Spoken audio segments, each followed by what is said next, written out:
메르시온 사막꽃 3-1. 이스카는 경기장으로 안내받아 도착해보니 사막의 주인이라고 알고 있는 그 사내와 사자가 싸우고 있었고 무기도 없이 사람의 손으로 사자를 죽이는 광경에 그대로 얼어붙었습니다. 겐담은 사막의 주인과 사막을 쓰러뜨릴 수 있는 정보가 필요해 여기 남아있는 것이 아니냐며 자신의 첩이 되었으니 알아서 행동하라고 합니다. 그리곤 방으로 데리고 가 서로 원하는 게 뭔지 알고 있다며 이스카를 안게 됩니다. 안녕하세요, 살갱이입니다. 추천 2번째, 메르시온님의 사막꽃은 시대물이며 사막의 주인과 기사와의 2달간 스토리입니다. 엘크 제국의 국경 너머의 다양한 부족들은 통합이 되는 것이 불가능하다고 생각하여 그들을 무시하다가 200년 전부터 판도가 바뀌게 됩니다.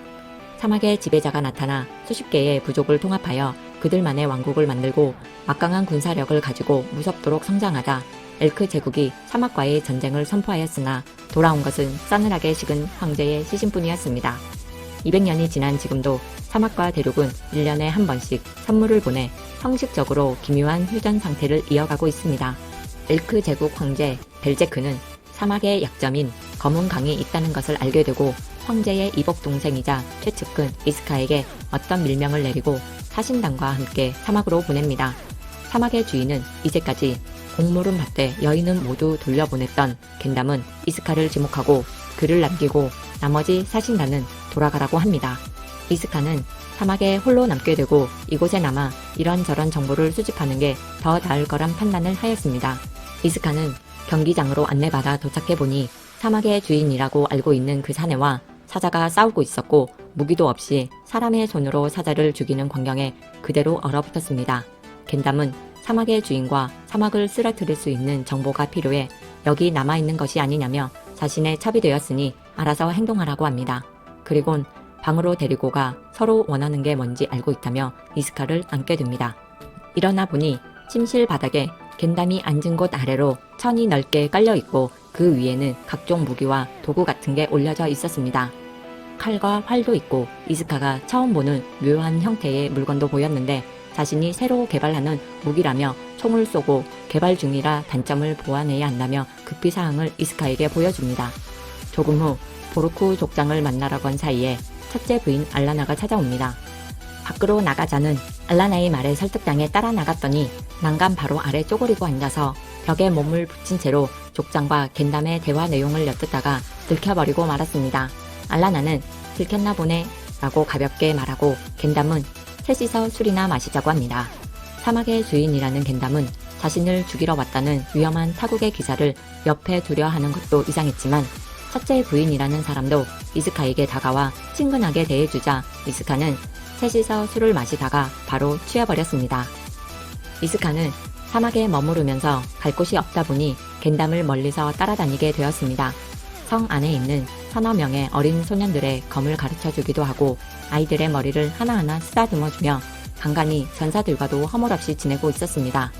겐담은 정말 잘 웃는 사내라고 생각했습니다. 이스카에게 좋은 것을 보여주겠다며 6층 높이의 탑 위쪽 창가로 데리고 갑니다. 사막 모래 밑에 물이 흐르는 것을 알고 숲을 만들었다며 사막 너머로 파릇한 초록색이 언뜻 보입니다. 저녁에 겐담이 그 숲에 이스카를 데리고 갑니다. 이스카가 본 것은 반짝거리는 눈으로 바라보는 수많은 이들에게 사랑받는 주인 겐담이었습니다. 지하에 있던 물을 끌어올려 나무통이 복잡하게 여기저기로 연결되어 물이 흐르도록 해놓아 그들 나름의 수로였습니다. 숲에서 저녁을 먹고 안쪽 방으로 들어가 둘이서 뜨거운 밤을 보내고 잠이 들었습니다. 다양한 특성을 지닌 부족들 중 올해로 60살이 되는 투르쿠 족장은 사막의 주인에게 지닌 불만을 숨기려 들지 않았고 겐담이 그 자리에 오른 지 10년이 지난 지금도 여전히 인정하려 들지 않았습니다. 투르쿠족의 족장과 전사들이 같이 모여 한 잔 두 잔 술이 들어가서 나름 훈훈한 분위기일 때 대륙에서 각 부족 족장들에게 비밀 연락을 하는 무리들이 있다고 대화를 하던 찰나 족장의 표정이 매섭게 변했습니다. 안쪽에서 빠르게 움직이는 검은 그림자를 발견하였지만 족장의 비밀 금고를 건드리고 눈 깜짝할 사이에 사라져버렸습니다. 몇 년 전부터 사막을 활보하는 도둑은 각 부족에 있는 족장들이 은밀하게 감추어둔 비밀과 쉬쉬하면서 모아둔 정보들을 가지고 가는 소문의 도둑이었습니다. 투르쿠 족장은 숲에 왔다는 주인의 행보도 신경이 쓰였으며 엘크 제국에서 온 낯선이와 겐담이 함께 있다는 얘기를 듣고 족장은 둘이서 자고 있는 침실까지 허락도 없이 들이닥쳤습니다. 숲에 있는 침실 안에는 주인은 없고 이스카 혼자 있어 트루크 족장은 검을 빼들어 이스카의 목에 겨누어 검을 높이 드는 순간 족장의 손바닥 가운데에 단검이 꽂혔습니다. 겐담이 뒤에서 나타나 사막의 주인이 도둑이라 생각하고 여기 숙소 안에 허락도 없이 들어온 것이냐며 눈빛이 차가워졌습니다. 결국 트루크 족장의 목을 베고 부족 사람들은 살려두기로 하였습니다. 약자는 죽고 살아남은 건 강자뿐이다. 강해야만 이 척박한 땅에서 살아남을 수 있는 사막이었습니다.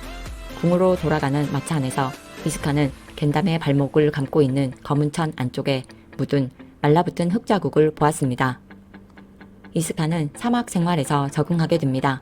혼자 목검으로 훈련하고 달리기를 하고 가끔 겐담이 잠자리를 요구하면 거부하지 않았고 관계 후 하루 정도 스트레칭을 하고 가볍게 몸을 풀면 다음 날엔 새벽 달리기도 하고 혼자서 훈련을 했습니다. 겐담의 첫째 아들인 13세 라마드가 이스카를 찾아와 서구에 가자고 합니다. 왕자들이 사용하는 서구에 셋째 부인 칼마가 찾아와 외부인이 들어와선 안 된다며 이스카를 벌하겠다고 나서자 왕자인 라마드가 셋째 부인 칼마에게 큰 소리를 쳤습니다. 칼마는 화가 나 겐담을 찾아가 억울하다며 고자질을 했지만 이제까지 오만방자함을 참고 있던 겐담은 오히려 칼마에게 잘못했다며 혼을 내게 되고 말부족 족장인 아버지에게 하소연을 하자 칼마의 아버지는 사막의 주인이 있는 성으로 쳐들어 오려고 하자 겐담은 말부족과 전쟁 준비를 합니다. 말부족과 싸울 준비를 하고 이스카도 같이 뒤를 따라 나섭니다. 성문이 열리고 겐담이 가장 먼저, 이스카가 두 번째, 뒤로 전사들이 줄줄이 말부족 전사들을 쓰러뜨리면서 이스카의 눈은 겐담을 쫓아다닙니다. 그가 죽을지도 모른다는 걱정이 아니라 어떤 식으로 싸우는지 보고 싶었습니다. 땀과 피로 뒤범벅이 되고 끝까지 그들을 베어 넘겼습니다. 하늘 가운데 떠 있는 달을 보다가 앞에 선 겐담을 바라보고 겐담은 이스카를 바라보았습니다. 그 지옥 같은 곳에서 살아남았다는 것을 느꼈을 때 겐담은 이스카를 끌어안았습니다. 같이 궁으로 돌아와 함께 목욕탕으로 들어가고 이스카의 마음에는 불이 붙기 시작한 불씨가 마음속에 자리를 잡기 시작했습니다. 겐담의 부인들의 관리는 첫째 부인 알라나가 합니다. 셋째 부인 칼마의 아버지인 말부족 족장은 주인님 검에 목이 잘리고 말부족도 존재하지 않는다는 것을 알려주고 오만하고 어리석었으며 자신의 경고를 무시한 책임을 져야 한다며 죄인이 된 칼마에게 마지막 말을 통보하였습니다. 다음 편, 이스카는 엘크 제국으로 돌아가야 합니다. 겐담과 이스카는 헤어지는 걸까요? 이상, 살쾡이었습니다.